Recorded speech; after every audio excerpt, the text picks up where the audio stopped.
Assalamualaikum warahmatullahi wabarakatuh.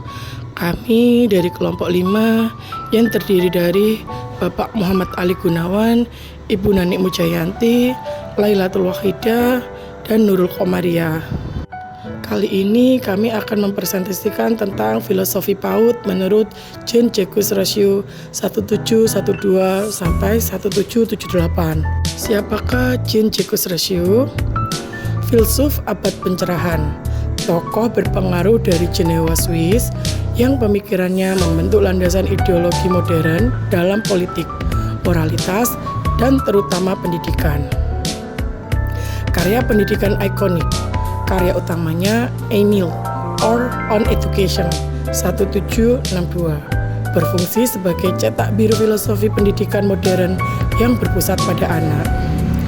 Pengaruh besarnya, Rousseau menekankan bahwa manusia secara alami baik dan masyarakat yang merusak, pendidikan harus melindungi kebaikan alami ini. Konteks pemikiran Rousseau tentang pendidikan. 1. Kritik keras pendidikan tradisional. Rousseau menentang praktik pendidikan lama yang dianggap mengekang kebebasan dan kreativitas alami anak.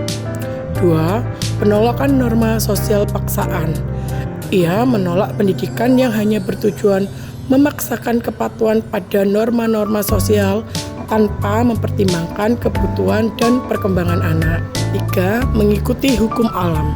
Pendidikan sejati harus berakar pada perkembangan alami dan tahapan psikologis anak, mengikuti irama atau hukum alam. Prinsip utama filosofi PAUD Rousseau. 1. Kebaikan alami atau naturalisme. Anak dilihat sebagai makhluk yang lahir baik dan murni, belum terkontaminasi oleh masyarakat. 2. Eksplorasi alami. Kebebasan bergerak, bermain, dan eksplorasi adalah fondasi perkembangan kognitif dan fisik. 3. Berpusat pada anak. Pembelajaran harus difokuskan pada minat, kebutuhan, dan kemampuan anak. 4. Moral dari pengalaman. Pendidikan moral tidak melalui ceramah, melainkan melalui konsekuensi alami dari tindakan dan pengalaman. Pendidikan sebagai proses alamiah. Belajar melalui pengalaman langsung. Anak harus berinteraksi langsung dengan lingkungan, alih-alih menghafal dari buku.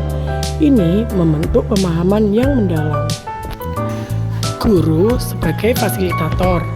Peran guru adalah memandu dan menciptakan lingkungan yang kaya, bukan mendikte atau menjadi otoritas yang menindas. Menghormati tahap perkembangan. Kurikulum harus disesuaikan dengan tahapan psikologis dan fisik anak, memastikan pembelajaran relevan dan efektif. Kebebasan dan kemandirian anak. Anak harus dipaksa untuk bebas. Jean-Jacques Rousseau. Pendidikan harus membebaskan anak dari belenggu ekspektasi sosial yang tidak wajar, memberikan ruang bagi kreativitas dan keingintahuan mereka untuk berkembang secara otentik. Ruang untuk bermain. Bermain bebas adalah kegiatan yang paling penting di PAUD karena merupakan laboratorium eksplorasi diri. Pengembangan kemandirian. Dengan kebebasan anak belajar membuat keputusan, memecahkan masalah, dan menanggung konsekuensi pondasi kemandirian. Pendidikan moral dan sosial. 1. Interaksi sosial. 2. Pengalaman nyata. 3. Pertumbuhan moral. Moralitas bukanlah seperangkat aturan yang dihafal, melainkan hasil dari interaksi otentik dan konsekuensi alami di lingkungan sosial. Anak belajar empati dan keadilan dengan menghadapi situasi nyata dengan teman sebayanya. Pembentukan karakter terjadi melalui kebebasan bertanggung jawab, di mana anak memahami dampak tindakannya pada orang lain. Bukan melalui ceramah, melainkan hidup bersama, anak menginternalisasi nilai-nilai etika. Implikasi filosofi Rousseau untuk PAUD modern. 1. Pembelajaran aktif dan eksploratif. Mendorong pendekatan hands-on di mana anak menjadi pelaku utama dalam proses belajarnya. 2. Penghargaan individualitas. Setiap anak unik. Pendidikan harus menghargai ritme, bakat, dan cara belajar masing-masing anak. 3.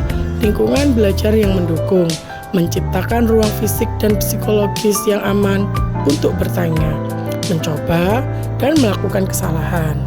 Kritik dan kontroversi, tantangan implementasi. Meskipun idealis, beberapa pihak menganggap filosofi rasio memiliki beberapa kelemahan praktis. 1. Resiko disiplin.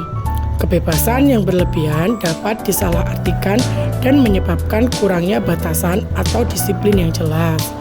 2. Konflik dengan sistem formal, sulit diintegrasikan ke dalam sistem pendidikan formal yang seringkali kaku, terstruktur, dan berorientasi pada ujian. 3. Peran guru yang kompleks, membutuhkan guru yang sangat terlatih untuk menjadi fasilitator yang efektif tanpa mengintervensi secara berlebihan. Namun, kritik ini tidak mengurangi fakta bahwa filosofi rasio membuka jalan bagi pendidikan progresif dan pendekatan yang lebih humanistik terhadap anak. Kesimpulan, warisan rasio dalam PAUD. 1. Hormati kodrat anak, menekankan bahwa pendidikan harus dimulai dari mengenal dan menghormati sifat dasar anak. 2. Inspirasi PAUD humanis. Filosofi ini menjadi dasar bagi PAUD modern yang berpusat pada anak dan memandang anak secara utuh. 3. Prioritas kebebasan dan pengalaman.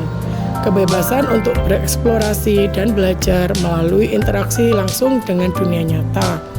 4. Perkembangan moral alami. Moralitas tumbuh dari pengalaman sosial dan konsekuensi, bukan instruksi yang dipaksakan.